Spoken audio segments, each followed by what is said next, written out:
Praegu umbusaldatakse rahandusministrit, tegelikult mõeldakse tervet valitsust. Päris saamatut valitsust, kes küll sai väga kenasti hakkama maksutõusudega ja inimeste toimetulekute halvendamisega. Aga ma küsiks teie käest, kas te olete arutanud või ise mõelnud, kas oleks alternatiive olnud teie rahanduspoliitikale, mis on suunatud ainult maksude tõusmisele? Võtame näiteks kas või 100 aasta taguse suure depressiooni Ühendriikides, kus president Roosevelt siis käivitas programmi New Deal, mis olid tohutud investeeringud ja tõi selle riigi kõrvapidi sellest august välja.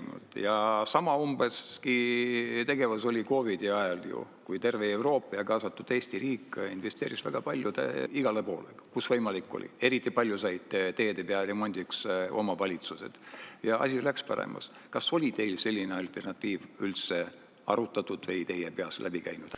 Alternatiivide peale ma olen väga palju mõelnud, loomulikult mõtlen kogu aeg ja analüüsin.